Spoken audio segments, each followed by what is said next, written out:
और लखनऊ से बड़ी खबर, retired bank manager digital arrest किए गए हैं। डिजिटल अरेस्ट कर 1 करोड़ की ठगी की गई है। जालसाजों ने सीबीआई ऑफिसर बनकर फोन किया। मनी लॉन्ड्रिंग केस में आधार कार्ड का यूज बताकर ठगी की गई है। ऐशबाग निवासी पीड़ित ने एफआईआर दर्ज करवा दी है। ये बड़ी खबर इस वक्त हम आपको दे रहे हैं। और अगली खबर है कुशीनगर से, जहां पर पुलिस ने चोर गैंग के 4 सदस्यों को गिरफ्तार कर लिया है। शातिरों के पास से सोने का 1 लॉकेट, सोने की 5 अंगूठी और 5 बड़ी मात्रा में चांदी के आभूषण बरामद किए हैं। लगभग 4,500 कैश के अलावा 3 बाइक और मोबाइल बरामद हुआ है। अहिरौली बाजार थाना इलाके की पुलिस ने बताया है कि लंबे वक्त से ये गिरोह सिरदर्द बना हुआ था। पुलिस द्वारा एक अंतर्राज्यीय चोरों के गैंग का पर्दाफाश किया गया है। ये गिरफ्तार चोर पिछले महीने थाना क्षेत्र में 2 चोरी की घटनाएं कारित किए थे, जिसके संबंध में थाना स्थानीय पर सुसंगत धाराओं में अभियोग पंजीकृत है। इसमें 4 अभियुक्तगण संदीप सिंह निवासी थाना अहिरौली बाजार कुशीनगर, रवि कुमार, मनीष सिंह, ओंकार गुप्ता सभी निवासी थाना गुलरिया जनपद गोरखपुर के हैं। खबर हरदोई से है, जहां पर छात्रा से छेड़खानी के 2 आरोपियों को पुलिस ने हिरासत में ले लिया है। ये घटना उस वक्त हुई जब पीड़िता स्कूल जाने के लिए घर से निकली थी। इसी दौरान 2 लड़कों ने उससे छेड़खानी की। आरोप यह है कि दोनों ने छात्रा को फिल्म दिखाने का प्रस्ताव रखा। पीड़िता के मुताबिक कार सवार 3 लोगों ने उससे छेड़खानी की है।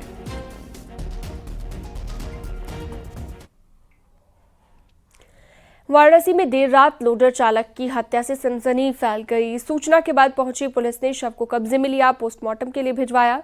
मृतक का नाम सुरेश है, जिसे आरोपियों ने 3 गोलियां मारी हैं। आरोपी कोई और नहीं बल्कि मृतक के साथ ही बताए जा रहे हैं। ये सनसनीखेज वारदात थाना भेलूपुर के सुदामापुर क्षेत्र की है।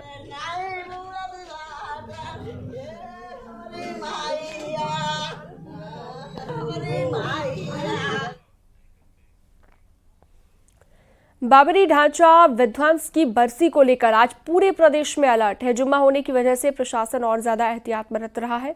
संवेदनशील इलाकों में कड़ी सुरक्षा है। सोशल मीडिया की मॉनिटरिंग की जा रही है। आप इटावा, एटा और मथुरा की तस्वीरें देख रहे हैं। हर जगह पर पुलिस मुस्तैद है। अधिकारियों ने पुलिस बल के साथ फ्लैग मार्च किए और लोगों से शांति बनाए रखने की अपील पहले ही की जा चुकी है।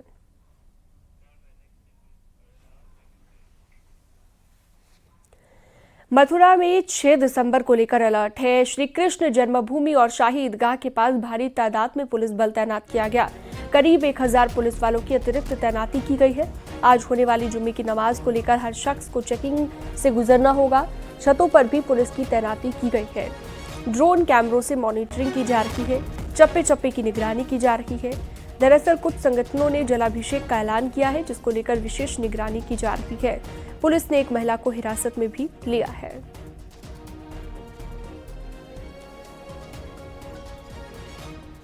तो पूरे को 4 जोन में हमने बना दिया है, 2 सुपर जोन और 10 सेक्टर में इसको विभक्त किया गया है। सभी जो सेंसिटिव पॉइंट है वहां पर बैरिकेडिंग लगा करके चेकिंग की जा रही है। जो लोग यहाँ आ रहे हैं उनको चेकिंग की जा रही है। इस विशेष ध्यान दे रहा है जो श्रद्धालु हैं जो दिन प्रतिदिन यहाँ दर्शन करने आते हैं, उनको किसी प्रकार का असुविधा न होना पड़े। इसमें ट्रैफिक को एहतियातन जो है डाइवर्ट किया गया है और चेकिंग की जा रही है। आपके माध्यम से सभी को अनुरोध है कि जो पुलिस ने हमने व्यवस्था किया है, जो चेकिंग की जा रही है, उसमें सहयोग करें। जो भी इसमें खुरापाती लोग हैं जो इसमें विधि अनुरूप जो काम नहीं करेंगे, उनके विरुद्ध काम करने का प्रयास करेंगे। जो इस परिसर में आएंगे उनके खिलाफ उसमें सख्त से सख्त कार्रवाई की जाएगी। श्री कृष्ण जन्मभूमि और शाही ईदगाह विवाद के बीच कई हिंदुवादी संगठनों ने शाही ईदगाह को असली गर्व बताते हुए जलाभिषेक और लड्डू गोपाल की स्थापना की ऐलान किया था, लेकिन प्रशासन की सख्ती के चलते कई हिंदुवादी संगठनों ने अपने ऐलान को स्थगित कर दिया था। लेकिन आज तड़के 6 दिसंबर को आगरा महिला मोर्चा की जिला अध्यक्ष अखिल भारत हिंदू महासभा की मीरा राठौर, जिन्होंने की ताजमहल पर भी झंडा फहराया था कुछ दिन पहले, वो वहां शाही ईदगाह के रास्ते पर पहुंचती है। लेकिन प्रशासन की सख्ती के चलते मीरा राठौर को पकड़ लिया जाता है और अब मीरा राठौर को, जैसा कि आप तस्वीरों में देख रहे हैं, कि पुलिस पकड़कर थाने ले गई है, हिरासत में ले लिया है और आगे के मामले की पूछताछ कर रही है। नितिन गौतम, न्यूज़ 18 मथुरा।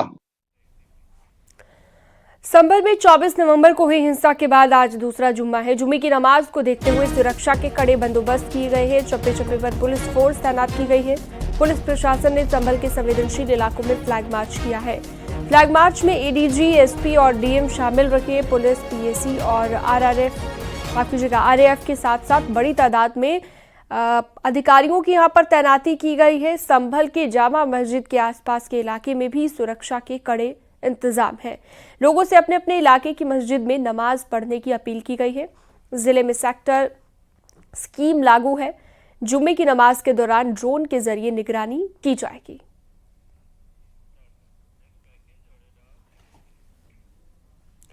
संभल हिंसा में हुए नुकसान की अब दंगाइयों से पाई पाई वसूली जाएगी। सीएम योगी आदित्यनाथ ने दंगाइयों को लेकर सख्त निर्देश दिए हैं। 1 करोड़ की संपत्ति के नुकसान का आकलन प्रशासन ने किया है, जिसके बाद प्रशासन अब उपद्रवियों से वसूली की तैयारी में है।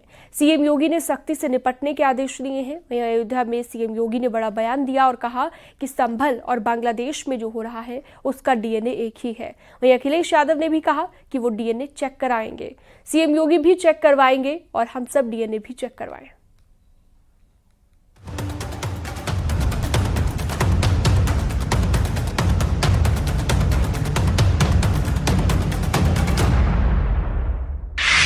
अयोध्या की धरती से सीएम योगी ने संभल हिंसा पर बड़ा मैसेज दिया है। योगी ने साफ बता दिया कि अयोध्या में जो हुआ था, बांग्लादेश में जो हो रहा है और संभल में जो हुआ, इन तीनों का डीएनए एक है। योगी ने कहा कि 500 साल पहले जो बाबर ने किया और जो बाबर के सिपह सालार ने अयोध्या में किया था, उसे आज दोहराने की कोशिश हो रही है। दुश्मन बगल के देश में किस प्रकार का कृत्य कर रहे हैं, याद रखना। किसी को अगर गलतफहमी हो, 500 वर्ष पहले बाबर के एक सिपह सालार ने जो काम अयोध्या में किया था, जो काम संभल में किया था और जो काम आज बांग्लादेश के अंदर हो रहा है, तीनों की प्रकृति, तीनों का डीएनए एक जैसा है। गलतफहमी में मत रहना। अगर कोई ये मानता है कि वो बांग्लादेश में हो रहा है, तो यहां भी बांटने वाले तत्व उनके लिए बेट बन करके खड़े हो रखे हैं, पहले से खड़े हैं। वे समाज के सामाजिक ताने बाने को छिन्न भिन्न कर रहे हैं। इससे पहले संभल हिंसा पर योगी ने अधिकारियों को सख्त निर्देश दिए हैं। योगी ने अधिकारियों को साफ कर दिया है कि संभल का एक भी उपद्रवी बचना नहीं चाहिए। संभल हिंसा में 1 करोड़ की संपत्ति का नुकसान हुआ। उपद्रवियों से नुकसान की पाई पाई वसूलेगा प्रशासन। सार्वजनिक संपत्ति के नुकसान की भरपाई होगी। सीएम योगी ने कहा, अराजकता फैलाने की छूट किसी को नहीं है। सीएम योगी ने उपद्रवियों के पोस्टर लगाने के आदेश दिए हैं। सीएम योगी के निर्देश हैं, एक भी उपद्रवी बचना नहीं चाहिए। योगी ने अधिकारियों को संभल के उपद्रवियों का पोस्टर जारी करने की बात कही तो विपक्ष हमलावर हो गया। एसपी नेता रामगोपाल यादव और सांसद चंद्रशेखर आजाद ने संभल हिंसा पर सरकार को घेरा है। उन्होंने कहा, पहले एसपी और डीएम के पोस्टर लगने चाहिए। संभल हिंसा में जो भी हैं उनके पहचान की करके पोस्टर लगाए जाएंगे और तो सबसे पहले डीएम और एसपी के पोस्टर लगाए। हम इंतजार कर रहे हैं डीएम पे, कमिश्नर पे, एसडीएम पे, एसएसपी पे, डीआईजी पे, सीओ पे कब कार्रवाई करेंगे मुख्यमंत्री, हम भी इंतजार कर रहे हैं। लेकिन अगर ये बात मुसलमानों को डराने के लिए की जा रही है, तो मैं फिर ये कहना चाहूँगा मुख्यमंत्री से कि उनको याद रखना चाहिए कि जनता ने उनको ताकत दी है और उत्तर प्रदेश की तरक्की के लिए दी है, ना कि गुंडागर्दी करने के लिए।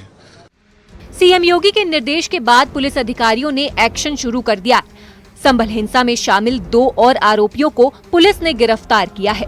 24 नवंबर को संभल में जो हिंसा हुई थी, उसमें अब तक 34 लोगों को गिरफ्तार किया जा चुका है। सभी लोगों से अपील करता हूं कि जो भी इन अपराधियों को, उपद्रवियों को जो पहचानता है, वो बिल्कुल गुप्त रूप से पुलिस को बता सकता है। हम उनकी मदद करेंगे, उनका सहयोग करेंगे और उनको जो भी इनाम है, इनाम भी देने का प्रयास करेंगे। जिन लोगों द्वारा इस घटना में सम्मिलित होकर ये घटना कारित की है और पब्लिक प्रॉपर्टी को डिस्ट्रॉय किया है, या फिर किसी भी व्यक्ति की कार, गाड़ी, मोटरसाइकिल या ट्रांसफार्मर जलाए हैं, तार जलाए हैं, सीसीटीवी तोड़े हैं, ये सारे जो नुकसान है उसका आकलन कर लिया गया है और उसी आकलन के आधार पे इन लोगों से वसूली की जाएगी। सीएम योगी के डीएनए वाले बयान पर मौलाना शहाबुद्दीन रजवी बरेलवी का कहना है कि संभल के हालात को पाकिस्तान और बांग्लादेश से जोड़कर नहीं देखना चाहिए। संभल के जो हालात हैं उसको बांग्लादेश और पाकिस्तान से जोड़कर नहीं देखा जाना चाहिए। संभल की जो सूरत हाल है वो एक अलग हुई और वहां पर मस्जिद के सर्वे को लेकर के विवाद खड़ा हुआ। वहीं कांग्रेस प्रदेश अध्यक्ष अजय राय ने राहुल गांधी को संभल जाने से रोके जाने पर तीखी प्रतिक्रिया दी है। उन्होंने कहा कि सरकार कुछ छुपा रही है, इसलिए राहुल गांधी को रोका गया। कांग्रेस अन्याय के खिलाफ खड़ी हो रही है, इसमें कोई राजनीति नहीं है। जो वहाँ अत्याचार अन्याय किया है, अपनी चीजों को बाहर नहीं आने देना चाहते और उसमें पूरी भाजपा की सरकार, योगी की सरकार लगी है कि किस तरीके से जो हत्याएं कराई हैं लोगों ने उसको पूरी तरीके से दबाने का, उसको पर्दा डालने का ये काम कर रही है। संभल में हुए बवाल के बाद से लगातार जहां पुलिस प्रशासन की टीम एक्शन ले रही है, वहीं विपक्षी पार्टियां तुष्टीकरण की राजनीति को लेकर लगातार बीजेपी पर हमलावर हैं। ये हम देखिए, मुझे नहीं पता कि मुख्यमंत्री जी कितना साइंस जानते हैं, मुख्यमंत्री जी ने कितनी बायोलॉजी पढ़ी है, मैं नहीं जानता हूं। लेकिन मैं उनसे एक बार निवेदन करना चाहता हूं कि बार बार वो डीएनए की बात कर रहे हैं, डीएनए की बात न किया करें। मैं आपके माध्यम से और बड़ी जिम्मेदारी से कह रहा हूं मैं कि वो डीएनए की बात न करें, और अगर डीएनए की बात करते हैं तो मैं भी अपना डीएनए और हम सब लोग अपना डीएनए चेक कराना चाहते हैं, और मुख्यमंत्री जी आप भी अपना डीएनए चेक करा दो। संत होकर के, योगी होकर के और भगवा पहनने के बाद उन्हें इस तरह की भाषा और इस तरह डीएनए की बात नहीं करनी चाहिए। लेकिन सीएम योगी ने साफ कर दिया है कि सार्वजनिक संपत्ति के नुकसान की वसूली दंगाइयों से ही की जाएगी। न्यूज़ 18 के लिए bureau report.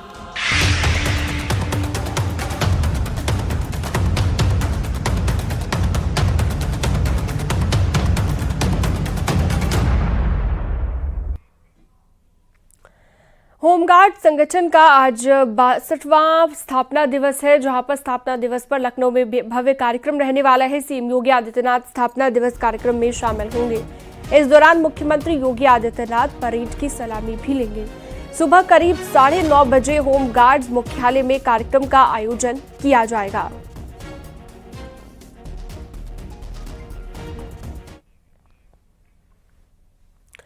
Doctor Bhimrao Ambedkar का आज परिनिर्वाण दिवस है और उनके परिनिर्वाण दिवस पर बीजेपी पूरे प्रदेश में कार्यक्रम का आयोजन करेगी।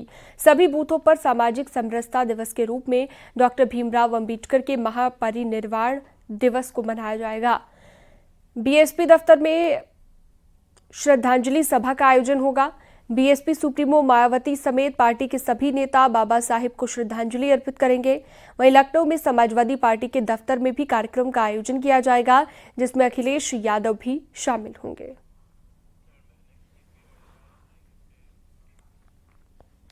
अयोध्या नगरी में एक बार फिर से उत्सव का माहौल है। भगवान के विवाह का उत्साह रामलला के भव्य मंदिर में विराजमान होने के बाद और ज्यादा बढ़ गया है। आराध्य के विवाह उत्सव को लेकर रामनगरी के मठ मंदिरों को सजाया गया है। जगह जगह पर धार्मिक अनुष्ठान का दौर चल रहा है। कहीं पर राम कथा का श्रवण हो रहा है तो कहीं पर राम की लीलाएं हो रही हैं। भगवान के विवाह के उपलक्ष्य में मठ मंदिरों में भंडारे का आयोजन किया गया है।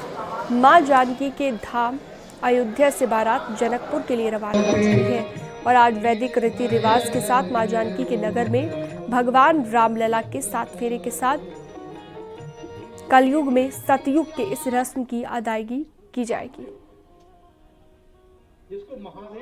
ये बहुत अच्छी बात है और बहुत सुंदर ढंग से अयोध्या सज गई है, जैसे त्रेता युगी अयोध्या हो गई है। एक तो मंदिर बन गया, उसमें रामलला की स्थापना हो गई, उसके बाद भक्तों की भीड़ खूब होती है, साथ ही साथ विवाह का उत्सव है। ऐसा मालूम पड़ता है कि जनकपुर के जैसे उत्सव होता है माता सीता का विवाह, वही इसी यहाँ पर हो रहा है। यहाँ बहुत ढंग से सभी लोग जितने भी हैं, जो रसिक हैं वो भी, जो रसिक नहीं है वो भी, सभी लोग अयोध्या के हर मंदिरों में विवाह का उत्सव हो रहा है। भगवान राम की नगरी में सीताराम विवाह महोत्सव की धूम मची हुई है।